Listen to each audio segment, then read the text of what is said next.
Welcome back to the Hustle Free Entrepreneur Podcast. I'm super excited about having this bonus episode directly for you. I had the amazing opportunity to be on the podcast that Hannah McGinty is the host. We had a really great conversation about the power of having a system inside of your business so that you're able to scale and grow. So enjoy this episode, and I look forward to hearing from you as to what's one tip I was able to provide to help you grow your business. Enjoy.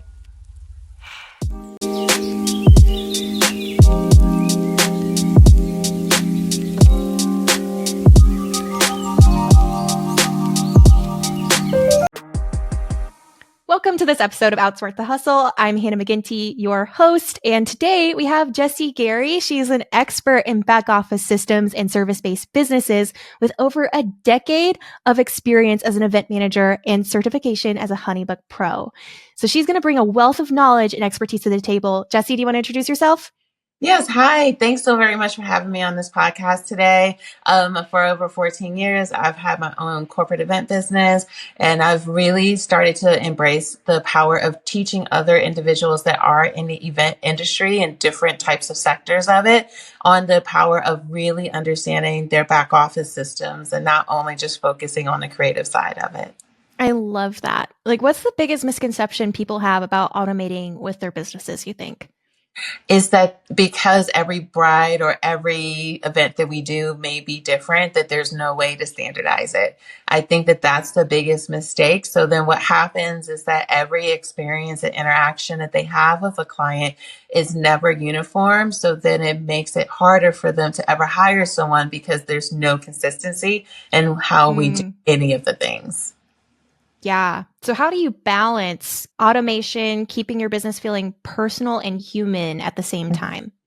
The first thing I always recommend for people is just to kind of take it to paper and pen and do process mapping, because even when they are using HoneyBook, I find that the average person goes in and just creates like 25 random things of ideas of templates and hope for the best. And then they're like, it's not working. It's the system. Like, well, no.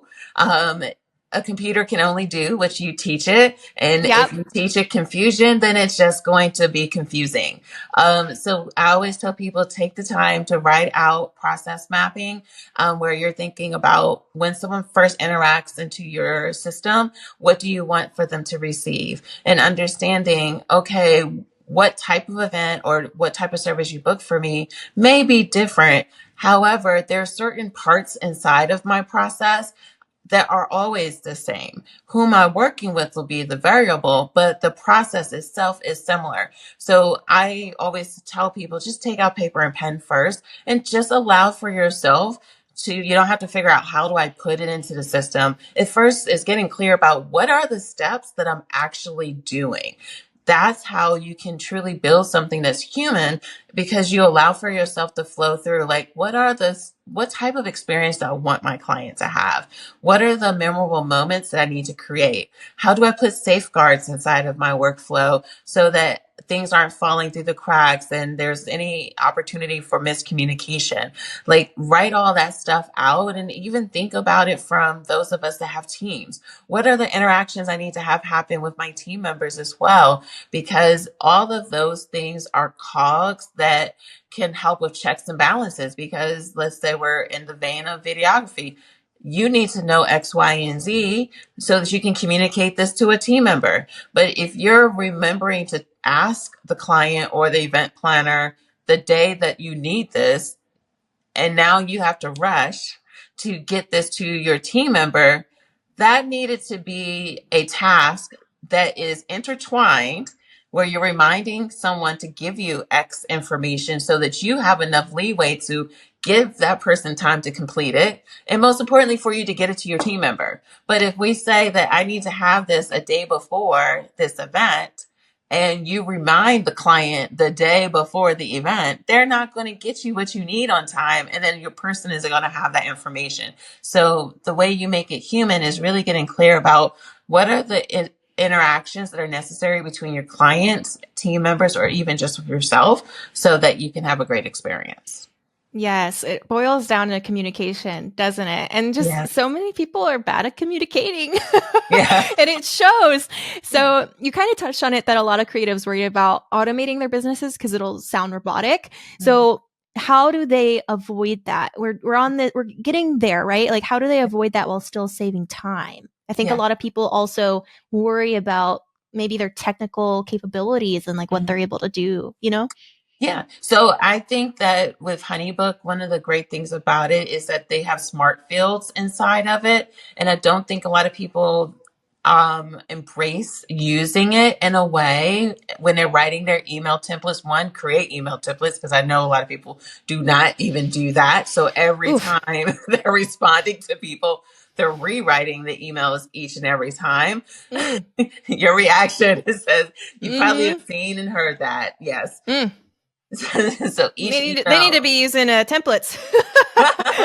Yes. And so if you know, like, hey, I'm going to be using this specific email, if you don't want it to sound robotic, think about what are some of the fields that are inside of the HoneyBook system, if that's a platform that you're using, like the project name, the project type, using those fields inside the system so that you know it's client facing.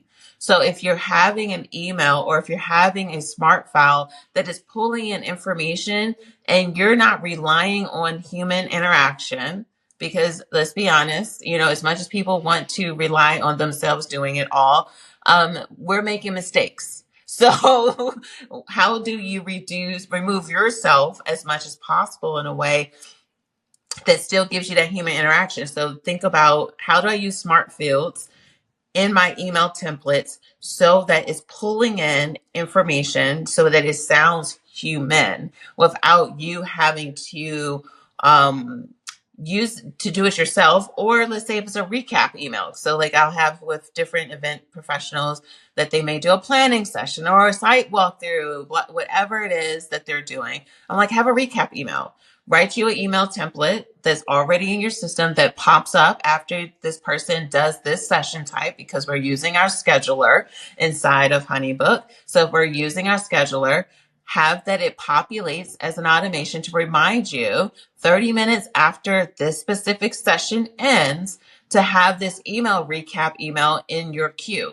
So if it's in your queue, you wrote it to say it was a pleasure meeting you for your project type on this day. And these are some of the things we discussed. If you only have to put in 3 bullet points and then click send, that is amazing. And if you're Yeah. doing video or Zoom or Google, and we now have our AI notes meter, it's just taken out the you remembering what you even said to the person, because it will give you, this is what you talked about, here are some action items. So all you then have to do is use the template, copy and paste the notes that they're giving you, and now send it to the client. And so using technology doesn't have to mean that it's not personal. It comes down to you as the human creator of your system to make it personal. It's only when we're using our templates inefficiently, we're not thinking through our process effectively, and that's when that type of stuff occurs.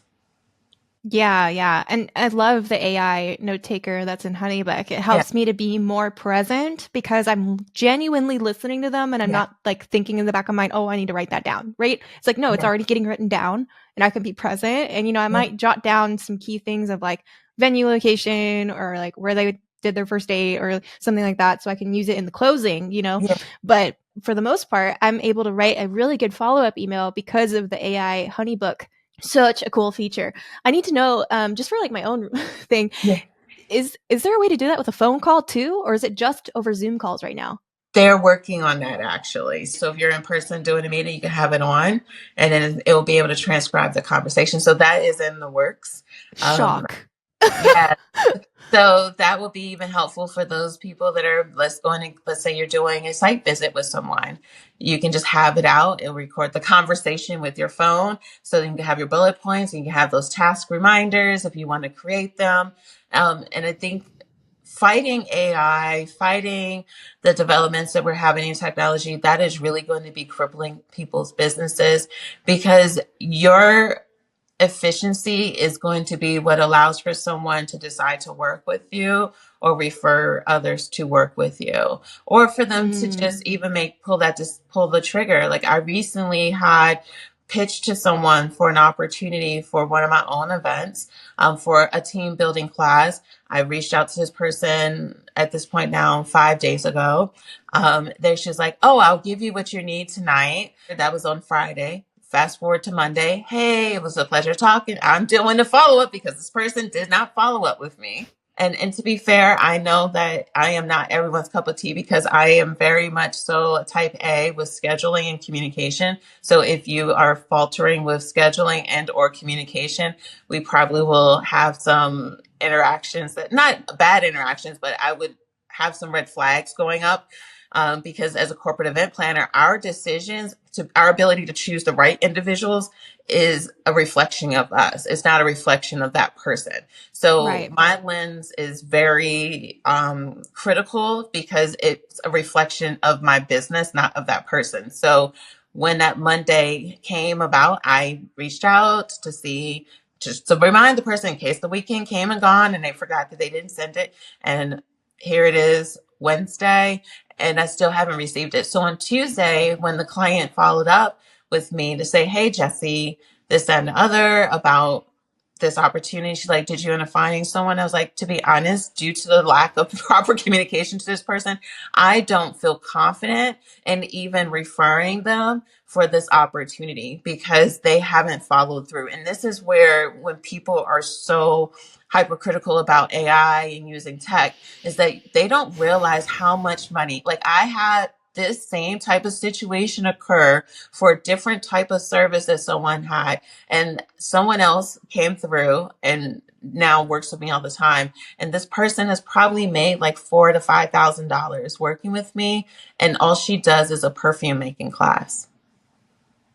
And actually, she's probably made more than that at this point, if I think about it. So like, just because she replied back and gave me pricing, that her response, which was for one opportunity, has turned into 4 opportunities. And now people are wanting to book her to do things through me for February because of Valentine's Day. All because one person at another company that I reached out to 3 times never responded back. So I am the client in these situations. So we're not realizing, how am I giving my client an experience, regardless if they're the corporate planner or if they're an actual individual. That's what's keeping people getting money or not making money, unfortunately. Snaps, Jesse, snaps. This is good because it's like we have to think about that client experience, what their client journey is. I was at a open house 4 days ago, and one of the caterers came up and talked to me because they were needing a wedding videographer for their own wedding. And when she said, the last thing I need to book is photography and videography, and I'm like, "Oh, what? Are you just now looking at it?" She's like, "Actually, no. I've reached out to 6 different photographers, and none of them have gotten back to me."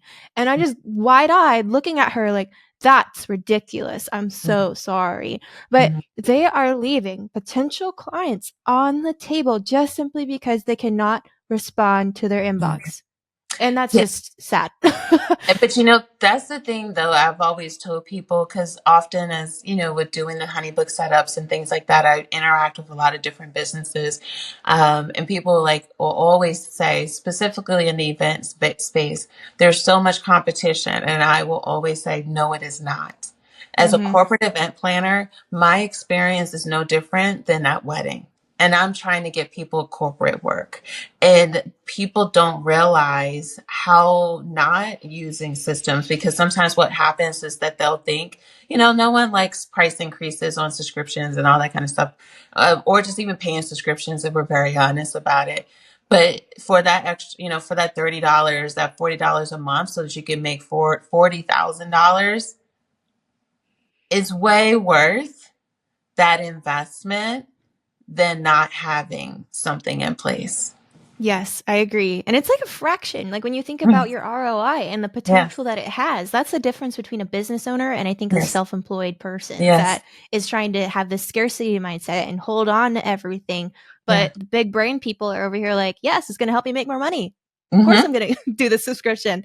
Yes. So, I saw that when HoneyBook raised their prices, there was like this whole divide Yeah. of people who you could easily see, all right, who's got a scarcity mindset Yeah. because, we're going to see really quickly how good their business is doing or not based on Yeah. like this, it's really only a few extra dollars a month, people, but Yeah, and I think though, because people often don't understand, and the reality is that a lot of individuals ended up getting into the small business sector, the entrepreneur sector during the pandemic, some out of necessity, some out of choice. But just because we make that decision doesn't always mean that we also understand how to run a business. And that's the part that kind of hiccups a lot of people with getting or scaling to a certain level, is understanding by investing in my business. One, if I price my services correctly, that subscription is not an issue. If the issue is getting more clients, then now you can address that issue. My costs are going to be my costs. My business costs money to run, and that's fine. But it's learning how to, one, the time I have, how do I make it more efficient so that I either can hire someone to do it and they're not going through loops, or for me to do it and for myself to not go through loops. So, but if it's not efficient, be it our client experience, because if our client experience is hectic, often what happens is then we tend to make the customer experience hectic. And when people are nervous, then that's when they micromanage, because that's when I like, oh, they keep reaching out all these times. I'm like, it's probably because you haven't made them feel confident. That is always an indicator, because if you're not communicating correctly, effectively, or at the right cadence, what will naturally happen is someone that's heard horror stories, or they've experienced their own horror stories of someone not showing up on a wedding day or whatever the case is, that they will tend to micromanage it so much because you haven't given them ease in your mm-hmm. service. And that's why automation helps, because if they know, like, maybe I made the first payment, I should have something saying, what are some of the next steps? Oh, you can hear from me. Like, how do you give this quote unquote perfect experience in a world that's volatile? Like in a world of your client is busy, you're having new clients, you're shooting new stuff, like all of it's volatile in the capacity of like, there's always something going on. You may get sick. Someone else might get sick. Like, those are things that you have no control over. There's a lot of things we don't have control over. But if we want it to be that, no, we're never taking the time to think through our process and how do we make automation streamline it, what happens is that you're pretty much opening yourself up for just being burnt out and having chaos inside of your business. And you start to hate what you do. And no one wants that for you. Right. Yeah. It's really such a good thing. I think some people fear AI. Yes. I think that, I don't know, this psychologist will come out with a new name for whatever that's supposed to be now. But I wanted to ask you, is there anything that you think AI can't replace in a creative business, no matter how advanced it gets? For certain types of creative businesses, it won't be able to capture the emotion that's behind what we're doing and the attention. Like, it can create the broadness of it. Like, sometimes I'll use it for like, hey, I have to do this type of team building, X, Y, and Z. What are some of your thoughts? Da, da, da.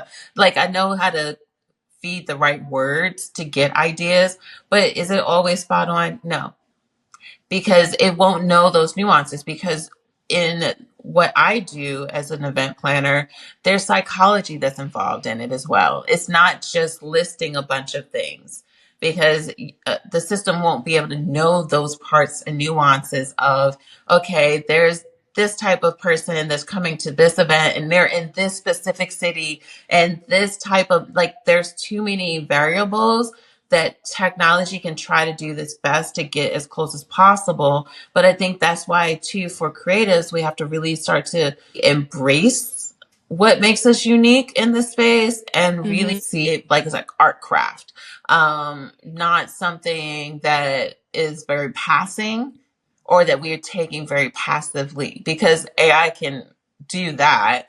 But like, I think I saw something from Chris Doe. I believe that's how you say his last name.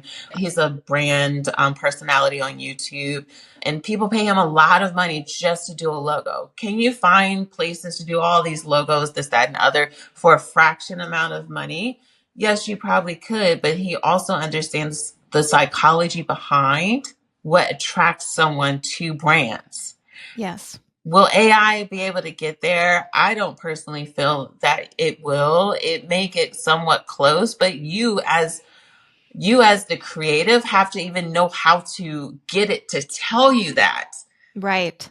You have which to have is the right prompts, but even then it's like, will it ever get to that point, you know? yeah, that's the plot twist of it all. Yeah. Good answer. If someone is just getting started with automating their business, what's the first thing you'd recommend they start? First thing I would say is thinking about their inquiry process. So the way that I like to look at a creative or service-based business is that we have a four-prong approach to our service, regardless if we're aware of it or not. We have our inquiry phase. So what happens when someone's inquiring about our services? Like, what's that process? How long are the conversations? Are we having conversations? Are we just having them check a box and pay? Like, all of that, you have to understand that. Onboarding, once they do pay you, what is happening when you're bringing them in. The execution is executing the service, all the little nuances about that. And then offboarding is what do you want your experience to be after your client is done. With that being said, the first part that you really need to be present to is the inquiry process, because you want it to be that when people first come into your business, that they are like immediately. Like, I've had it where some individuals have come through Honeybook for my services, and there's like, how I went through yours, immediately sign me up. I want people to have the same experience as I had, where it was just easy to find. You want it to be that when people come to your service, that and everyone's not your client, and that's fine. Like, if I have someone that cannot click the get started button when they get my email and they keep messaging me, I already know whatever I'm about to do for them, they can't do. And that's not judgmental. That is, I wish them the best. But if I'm setting up a system where the simple things I'm having you execute, you can't execute on the client side, we may not be a good fit. And that's totally fine. So when we're creating our inquiry process, we have to think about what type of clients we're going to have, what are going to be, I call them, they're essentially weeding out moments inside of our process as well, because that is necessary. Because especially as a small business, we're not going to have someone answering every single phone call. And to be honest, we can't even get through our own tech services in general. Like, if you try to call your own cell phone company, they intentionally have all those buttons so that you're not immediately getting someone.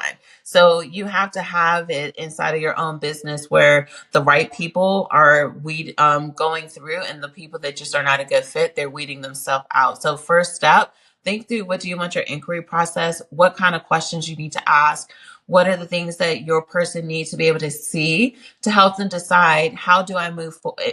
Do I move forward, and how do I move forward in that process? And everyone's end client is going to have a different response. Within my consulting side, I don't immediately have people have access to my calendar, because I get a lot of people that are inquiring about my services. However, with my corporate event, I don't have a ton of people that just reach out. So my calendar can be more accessible, because it's two different people that are interacting with my life and interacting with my time. So depending on who that person is impacts how you want your inquiry process to start.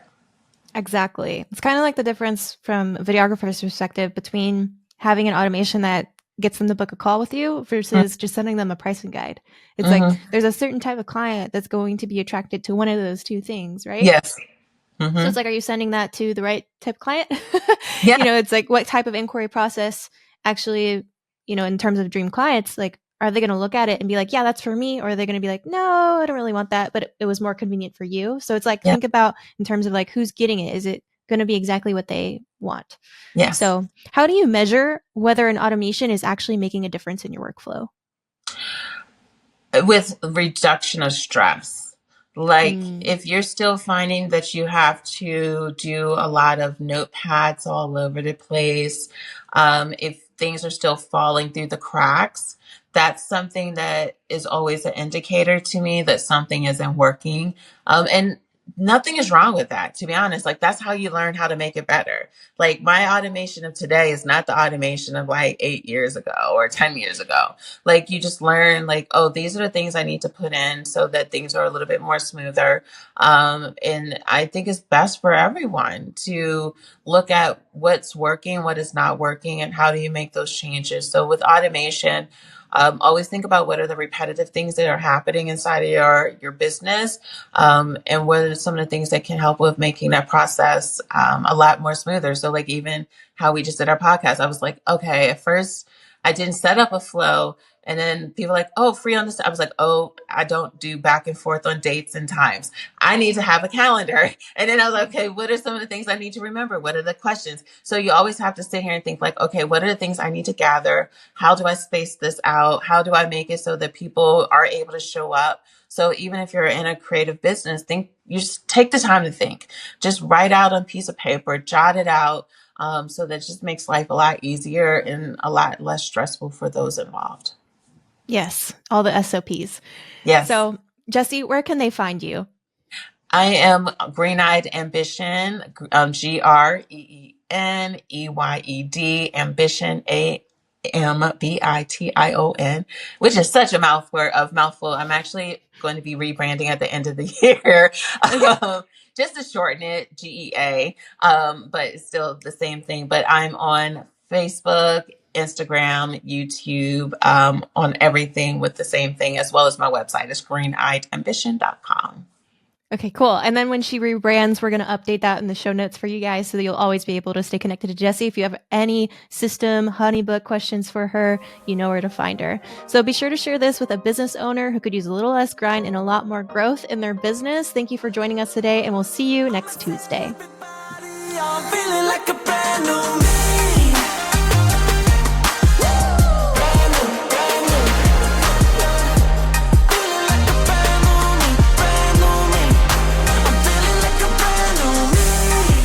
OutSmart The Hustle is produced by Memoir Mastery, a film business course, hosted by Hannah McGinty and edited by Manuel Mesa.